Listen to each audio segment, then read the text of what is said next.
Dobar dan, ja sam Jura i gledate Auto Show. Vrlo često mi pišete u komentarima, molim te prestani voziti kineske automobili, SUV i plug-in hibride, zašto idu nam na jetra? Daj nam nešto klasično. Danas imamo jedan klasičan automobil koji je klasičan, poput ovog proljeća, poput kožne jakne, kave bez šećera, poput, Matija, Šnicli i pomfrije. prije toga, Juhica. pileća, tako je, pardon, Corolla sedan, benzinka, bez elektrifikacije, rokaj.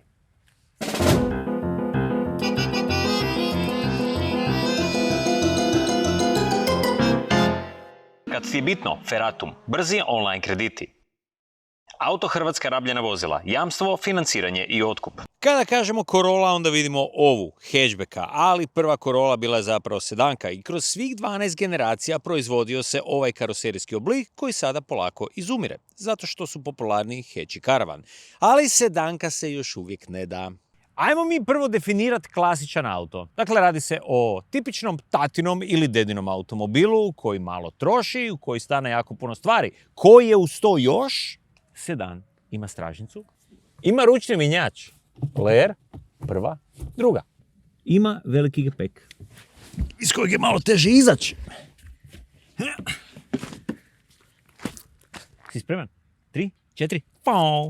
I Dalmatinac je klasičan pas. Ima klasični benzinski atmosferac. Ima male kotače od samo 16 sola, ali ima odličnu cijenu. Ispod 22.000 eura. Točnije 21.900 eura, što je jeftinije od napucanog Clio Fabije i Pola. Danas ću proći kroz svaki segment Corolla sedan i ocijeniti ću od 1 do 5 gdje je petica pravi show, četvorka thumbs up, odnosno palac gore, trojka da ne vritni mimo, dvojka prolazi ovako mah rukom, a jedinica je palac dolje. Ajmo na posao. U zadnjih 10 godina SUV-ovi su uzeli primat. Zašto? Zato što ste vi to birali. I ovakvi automobili sedani, isto tako i karavani, lagano odlaze u prošlost, međutim, ne zauvijek. Matematika je na strani sedana. Imaju sjajan otpor zraka.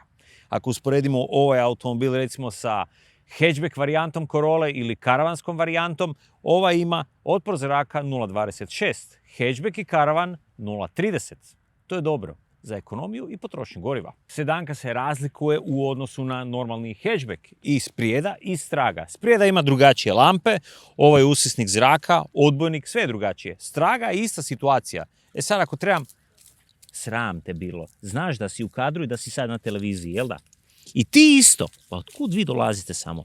Ok, psi su me zeznuli. Ajmo generalno reći, kompletna Corolla obitelj je sjajna. Hatchback za mlade, karavan za obitelj, a sedan za pravu gospodu. Aba, koliko ćemo dati ocjenu recimo ovoj Corolli? Ha? Aba. Hoćemo reći da Corolla jako dobro izgleda kao auto i da ćemo običnoj Corolli, ajde briši, moraš ići, i da ćemo običnoj Corolli dati četvorku, dakle to će biti ovo, a sedanki ću dati ovako trojku. Zašto? Tak. Hatchback mi jednostavno bolje izgleda. Da, dobro sam rekao. Klasika. Klasična svjetla, nisu spojene ledice straga, najobičnija kromirana lajsna. Ovdje se nalazi auspuh, apsolutna klasika i jedino što nećete ovdje ispod Toyotinog znaka otvoriti prtržnik, ovdje je kamera, nego je gumbić tu negdje i morate ga pipati. Ali to isto možete napraviti ovdje na klasičnom ključu koji je kakav odskočni. Gle ga, flop, tako je. Prtržnik je veličine 470 litara, on je veći u odnosu na hatchbacka, međutim, ja bih rekao ovako, mogu bi biti još veći. Zašto? Zato što Octavia ima veći prtržnik. Octavia nam zapravo svima zadaje glavobolje u toj klasi, zato što definira klasu sedana. Odnosno, ok, nije to pravi sedan, ali ti kad vidiš auto sa stražnicom, onda veliš, aha, šta, Octavia. Ako ga usporedimo s hatchbackom koji ima 360 litara, sedanka sa 470 je odlična varijanta. Daj mi reci ovako, od 1 do 5, koliko bi ti ocijenio veličinu prtržnika Corolla sedan? Realno, s obzirom na klasu, dao bih joj čvrstu četvorku. Opa, Ima ja sam dao trojku. odlično. Ako ti je četvorka realna, to je to. Pa zato Bitno je a daj me slušaj, zbog Octavije sam dao. Octavia ima jako veliki prtržnik, a tu su negdje u centimetar u dužini. Dakle, kad usporedimo Corollu i Octaviju, naravno Octavia je duža za 6 cm, ali ima veći prtlačnik za 130 litara. Ok, nije Octavia pravi konkurent. Imamo ovdje i C4X i Mazdu 3 sedan, gdje je C4X 510 litara, a Mazda 420 litara, pa je Corolla ovdje u zlatnoj sredini. Ok, hvala ti najljepša. Ako nešto trebaš, tu sam za tebe, pitaj. Ma nema na čemu. Ako ikad nešto treba. To sam ja tebi rekao. Pitaj ako nešto ne znaš. Hvala. Ovaj komad metala, odnosno tehnike, je zaslužan za nisku cijenu automobila, odnosno za njegov epitet klasika. Radi se o atmosfercu, benzincu od 1500 kubika sa 3 cilindra koji se ugrađuju isto tako i u novog Yarisa. Ima 125 konja, od 0 do 100 ide za klasičnih 11,5 sekundi i nekakvih 190 km na sat ima krajnju brzinu. Da bi ovaj automobil napravio što više kilometara, on nema zupčasti remen, nego ima šta? Lanac. Koji se kada mijenja? Nikad. Apsolutno nikada. I upravo je tu snaga ovog motora. Što manje održavanja, to bolje. I zato ovom motoru na osnovi tehničkih podataka dajem čistu trojku. Odnosno, do 4 ti fali još jedan cilindar, a za 5 još puno toga. Ali vidjet ćemo kakva je u vožnji. Filozofija interijera ovog automobila je ne gledaš šta sve nema, nego šta sve ima za te novce. Malo se šalim, ali tako je, ne? Uglavnom, prvo kad želiš upaliti auto, kažeš čekaj malo, gdje je gumb za paljenje? Nema gumba, nego imaš običan ključ, takozvani skoč ključ i guraš ga u bravu. Onda pališ auto. I onda tražiš LR. Ej, klasika kume, klasika. Slušajte me sad dobro. Dakle, ovo je takozvana oprema Terra. Dolazi i oprema Luna koja je 2000 eura skuplja. Ova je ovdje ta oprema Luna. Međutim, nije velika razlika u opremi. Dobiješ zapravo, sad ja reklamiram ovu jeftiniju opremu, zato što dobiješ nešto malo manji ovaj centralni displej, ne dobiješ ventilaciju straga, senzor za kišu i mislim da ne dobiješ dvozonsku klimu. Nije loše. 2000 eura manje. Nije loše. Ovo je iznutra klasična Toyota.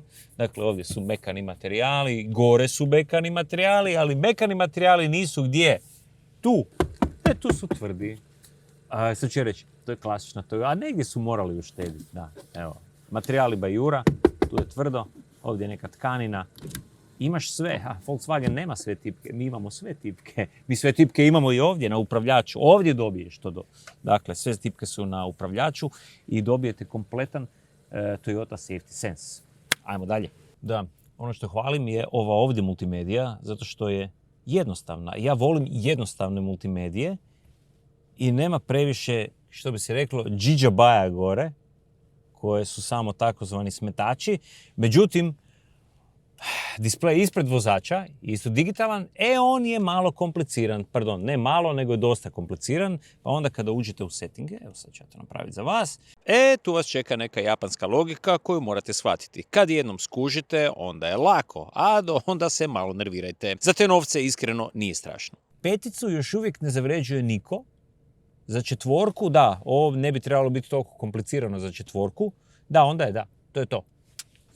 Trojica. Praktičnost. Šta auto sve mora imati? Mora imati 2 pretinca za piće, ovdje još jedan za telefon. Pod laktom ima još jedan pretinac. To je otprilike to. I 2 pretinca u vratima. Za kvalitetu materijala bi dao lila 3, ali ako gledamo kroz cijenu, onda je ovo čisti show. Koliko ima mjesta na stražnjoj klupi? Dosta. Naime, klupi Corolla sedan, odrasle osobe će se smjestiti prilično udobno s dovoljno prostora za noge. Iako centimetri variraju ovisno o generaciji, u praksi je to komfortno za 2 odraslih i solidno za 3 na kraćim vožnjama. Evo, čuli ste, ali ja ću vam reći točno matematički. Čekaj malo, ja sad pričam. Matematički je to ovako. Dakle, Corolla sedan ima za 4 cm veći međuosovinski razmak u odnosu na hatchbacka. Odnosno, isti kao karavan, pa ćete onda ovdje pronaći puno mjesta za noge. Za glavu nešto malo manje, ali za noge dapače, i možete još vaše cipele staviti ovdje ispod. I to je sve, to je sjajno, svaka čast. Od 1 do 5 ocjena, palac gore. Cijenim tvoj entuzijazam. Dakle, po tvojoj računici, noge su sretne u sedanu, a cipele imaju svoju malu garažu ispod sjedala. Pa za tu praktičnost sigurno bi palac išao gore. Svaka čast na odlučnosti. Ja i moj AI, zapravo Juraj i njegov AI od sad. Jura i AI se furaju, je li tako? Ha, tako nekako. Jura i AI se fura, tandem za analizu, savjet i dozu humora kad zatreba. Ti vozi... I prije nego što krenemo dalje, jedna mala reklama za Car Vertical. Kume, šta nudi Car Vertical? Car Vertical nudi povijest automobila, izvještaj o eventualnoj krađi, povijest servisa i eventualnih šteta. Jedino što trebaš je unijeti broj šasije ili registraciju. Kako smo sinhronizirani. Jako si dobar, hvala ti najljepša. Nema na čemu. Tu sam da budem usklađen s tvojim ritmom. Kad god treba... Dobro, u redu je. Ajmo dalje, idemo na vožnju. Broj 1, motor. On je jako interesantan. Zato što radi se zapravo o istom motoru koji se ugrađuje i u hibridnu verziju Yarisa, dakle 1500 kubika sa 3 cilindra. Čuje se taj trocilindraž, osjete se lagane vibracije, nešto malo je bučni, ok, ništa strašno. Međutim, fora je u tome što recimo u Yarisu hibridu cijelo vrijeme radi u Atkinsonovom ciklusu. Ovdje radi u 2 različita ciklusa. I u Atkinsonovom ciklusu, to je takozvani štedljiv ciklus, i u normalnom ciklusu, gdje ti zapravo daje punu snagu od 125 konja. Koji je rezultat? Odlične performanse, da, i niska potrošnja. Eto, ajmo vidjeti kako se razvrtava ovaj motor. Evo me na semaforu. Sad će biti onaj klasičan, ali jurimo do 60 na sat. Sad će biti onaj klasičan street racer koji čeka zeleno. Tvornički podaci su 11,5 sekundi do 100. Gas. Da, trocilindraž. Zavrtio sam ga do 6,800. Motor je malo bučni. To je otprilike to. Ništa strašno. Da li se rado vrti? Da. Ali ima jedna stvar. To ne skužite kad ga vrtite ovako visoke okretaje. Ovaj motor ima jako puno snage na niskim okretajima. Doslovno ga možete voziti kao dizela. To je vrijednost ovog motora. Mnogi atmosferci jednostavno dolje nemaju snage. Ovaj ima. Kako su to napravili? Ne znam. Nalazim se na autocesti da vidimo koliko ovaj auto troši. Igra istine je sljedeća. Jako malo. Na 130 na sat. Dakle, putna brzina. 6,2 litre. Graf potrošnje izgleda točno ovako. Ok, nije na razini dizela, ali nije niti daleko. Ovaj auto je zaista mali potrošač. Ono što mi se dopada još u ovom autu je sljedeća stvar. Ovo je najnormalniji kompakt. Ponekad kad voziš cijelo vrijeme na testu SUV-ove, neću reći da zaboravim kako kompakt leži, nego se iznova iznenadim kako kompakt zapravo dobro leži. Po meni je to jedino dobro i ispravno rješenje. SUV-ovi zgodno izgledaju na cesti, međutim na brzinama iznad 110 km na sat. To nisu više sigurni, toliko sigurni i vozljivi automobili. Možda vam se čini da je SUV sigurniji u slučaju nesreće. Ne. Oni su napravljeni na istim platformama kao i najnormalniji kompakt. Najčešće. Između SUV-a i kompakta ja bi uvijek izabrao kompakt. Zato što ima niže težište, bolje leži. U slučaju bilo kakve nenadane situacije, kad reagiraš, auto će ostati stabilan. A ovaj, tih 10 cm povišenosti igra jako veliku ulogu pri većim brzinama. Leženje ovog auta, palac gore. Motor kako se vozi, bi mu dao palac gore. A potrošnja, apsolutni karapanđa. Zašto? Zato što je ovo, ja mislim, jedan od najštedljivijih benzinaca, atmosferaca koje sam ikad vozio. A da nije elektrificiran. Sjajno. Jednostavan je. Zapravo je to ono što nam na kraju krajeva najviše treba. Postoje određene sitnice koje ti olakšavaju život u automobilu, međutim, za nekoga ko želi dobar i jeftin automobil, koji ima sve od dodatne opreme što ti je potrebno, ima multimediju veliku, ima. Volite malo digitalije, imate i cajgere digitalne, evo ih ovdje ispred vas. Ima i tempomat, ima i radar, ima tipkice na volanu. Šta ti drugo treba? Corolla inače je jako dobar auto. A ovaj ovdje s ovim motorom i stražnicom za ovu cijenu je palac gore. Apsolutni palac gore. Da. I za kraj idemo na plus i minus. Hvalim paket sigurnosti koji dolazi serijski, zatim omjer uloženo dobiveno, te činjenica da za male novce dobivate klasičnu, kvalitetnu i jednostavnu Toyotu koja uz to ima i 10 godina garancije. Na negativnoj strani stoji činjenica da je hatchback dizajnerski ljepši.